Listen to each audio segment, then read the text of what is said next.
Hello guys, I am Satyendra Kumar. Welcome to my YouTube channel. And आज हम बात करने वाले हैं डीएक्सी टेक्नोलॉजी की हायरिंग प्रोसेस के बारे में। यार, डीएक्सी टेक्नोलॉजी स्टार्ट हुआ था 2017 में, बट अभी 1 लाख से ज़्यादा एम्प्लॉय उसमें काम कर रहे हैं।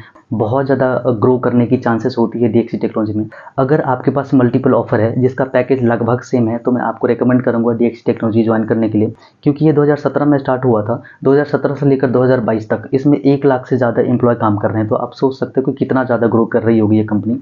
और मोस्टली जो भी डीएक्सी टेक्नोलॉजी में काम करते हैं वो डॉटनेट या जावा पे काम मिलता है उनको। It's all depend on the need कि किस प्रोजेक्ट में किस टेक्नोलॉजी की डिमांड है।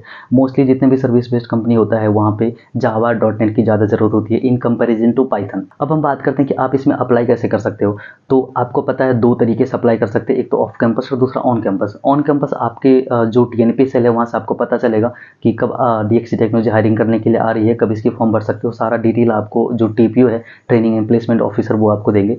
बट ऑफ कैंपस की बात है तो उनके करियर पोर्टल पे जाके आप वहाँ पे सर्च कर सकते हो। ऑफ कैंपस आप डीएक्सी के करियर पोर्टल पे जाके अप्लाई कर सकते हो। वहाँ पे आप कंट्री चूज कर सकते हो और जो भी टेक्नोलॉजी आपको चाहिए होगा सॉफ्टवेयर से रिलेटेड, एसोसिएट सॉफ्टवेयर से रिलेटेड, तो आप वहाँ से फिल्टर करके आप वहाँ से प्रॉपर अप्लाई कर सकते हो।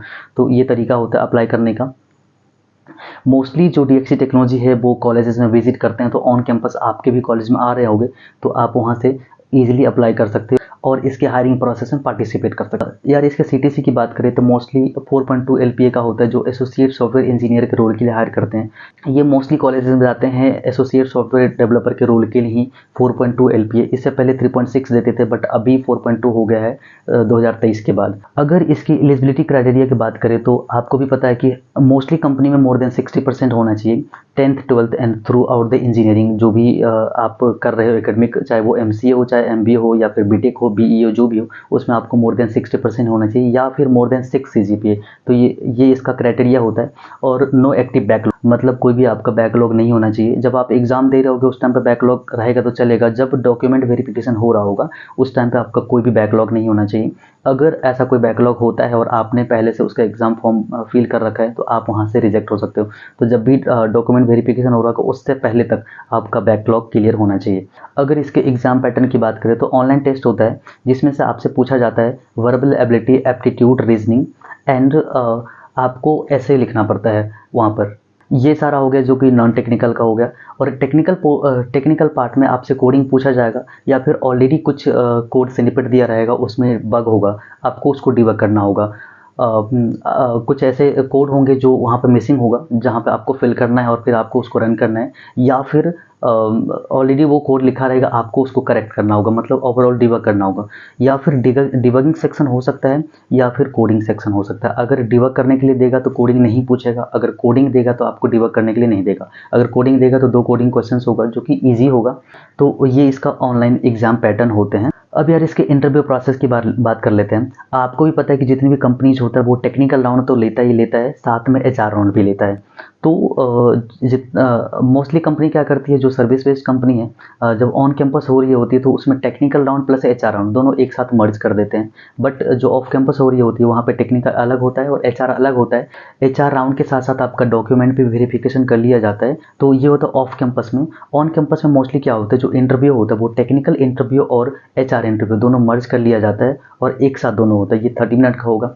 ये पूरा मैंने बात किया डीएक्सी टेक्नोलॉजी के हायरिंग प्रोसेस के बारे में कि आप कैसे अप्लाई कर सकते हो, उसके एग्जाम्स की पैटर्न क्या होती है, उसकी सीटीसी क्या होगी और आप एलिजिबल कैसे होगे, उसकी एलिजिबिलिटी क्राइटेरिया की बात किया मैंने। और इसके बाद मैंने इंटरव्यू की बात किया। तो यार, सबसे ज़्यादा जो मोस्ट इंपॉर्टेंट चीज़ें होती है पूरा हायरिंग प्रोसेस में वो इंटरव्यू होता है। अगर मैं आपको सजेस्ट करूँ कि इंटरव्यू के लिए कैसे प्रिपरेशन करना है, आपको क्या क्या पढ़ के जाना है, तो मैंने जितने भी कंपनीज में इंटरव्यू दिया है वहाँ पे मोस्टली मैंने ये नोटिस किया कि ऊप्स और डीबीएमएस जो एसक्यूएल का पार्ट होता है, एसक्यूएल नॉर्मलाइजेशन, इंडेक्सिंग वगैरह जो होता है, ये सारी चीज़ें पूछा जाता है। और ऊप्स तो सबसे ज़्यादा इंपॉर्टेंट है। ऊप्स और एक्सेप्शन हैंडलिंग से आपसे क्वेश्चंस पूछा जाएगा। अगर सामने वाला इंटरव्यूअर चाहे तो वो आपसे कोडिंग क्वेश्चंस पूछ सकते हैं। तो कोडिंग क्वेश्चन कैसे आपको इंटरव्यू में पूछेगा, वो पैटर्न वाली क्वेश्चंस होती है, जो मोस्टली आपको पैटर्न बोलेगा प्रिंट कराने के लिए, फिबोनाची नंबर या फिर प्राइम नंबर चेक करने के लिए बोलेगा। जो इजी जितने क्वेश्चंस होती हैं ये सारी की सारी चीज़ें।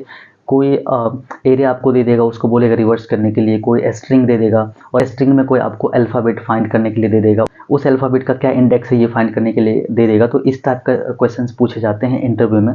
जितने भी सर्विस बेस्ड कंपनी का इंटरव्यू होता है उसका यही होता है। इससे ज़्यादा टफ क्वेश्चंस नहीं पूछते, आपको लाइव कोडिंग नहीं कराएंगे। हो सकता है कैपजेमिनी में मेरे से एक रिकर्जन का यूज़ करके 1 से 15 तक नंबर प्रिंट करने के लिए बोल दिया था, तो ये आपको आ रहा होगा। इंटरव्यू में इतना ही पूछा जाता है। मोस्टली कोडिंग नहीं कराते हैं आपसे, ऊप्स और डीबीएमएस में जो एसक्यूएल होता है उससे आपसे क्वेश्चंस पूछा जाता है, इसके बाहर नहीं जाएगा। तो अगर आपने ऊप्स पढ़ लिया और एसक्यूएल पढ़ लिया तो इससे इतना से आपका इंटरव्यू का पक्का प्रिपरेशन हो जाएगा। और जो एचआर क्वेश्चन होते हैं वो मोस्टली सारे कंपनीज में रिपीट हो रहे होते हैं, तो अगर आप किसी एक कंपनी के लिए प्रॉपर एचआर क्वेश्चंस का प्रिपरेशन कर लेते हैं तो वही आपका हर एक कंपनी में काम आ रहा होगा। बस कुछ चीज़ें डिफरेंट होगा, जैसे कि कंपनी के सीईओ वगैरह कब एस्टैब्लिश हुआ, कितने एम्प्लॉय काम करते हैं और कौन सा रिसेंट प्रोजेक्ट है जिसके लिए अवार्ड मिला है। तो इस टाइप के जो क्वेश्चन है जो पर्टिकुलर किसी कंपनी के लिए है ये आपको डिफरेंट होगा।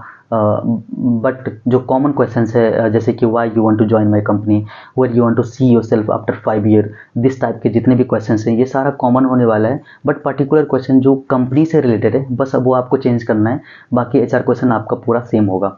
बाकी जितने भी सर्विस बेस्ड कंपनी है यहाँ पे कोई भी मैनेजरल राउंड नहीं होगा, आपका टेक्निकल राउंड होगा मैक्स टू मैक्स। इसके बाद आपसे एचआर राउंड ले लिया जा सकता है या फिर टेक्निकल और एचआर राउंड दोनों को मर्ज कर दिया जाएगा और फिर आपको वो हाफ एन आवर का इंटरव्यू हो जाएगा। तो ये पूरा प्रोसेस होता है मोस्टली सर्विस बेस्ड कंपनी का। तो ये पूरा प्रोसेस था डीएक्सी टेक्नोलॉजी के हायरिंग प्रोसेस के बारे में। अगर आप डीएक्सी टेक्नोलॉजी के हायरिंग प्रोसेस में पार्टिसिपेट करना चाहते हैं तो ये वीडियो आपको हेल्प कर रही होगी। I hope you people are doing well, आप लोग बहुत अच्छे से प्रिपरेशन कर रहे होंगे। आई नो बहुत ज़्यादा रिसेशन है 2024 में, but still you can find the job if you are doing preparation. अगर आप अच्छे से सर्च कर रहे हो, अगर आप रेफरल वगैरह के लिए पूछ रहे हो अपने सीनियर से लिंक्डइन पे, तो कभी ना कभी आपको मिलेगा। आप प्रिपरेशन करते रहो। तब तक के लिए ऑल द बेस्ट, मिलते हैं नेक्स्ट वीडियो में। Thank you for watching this video guys.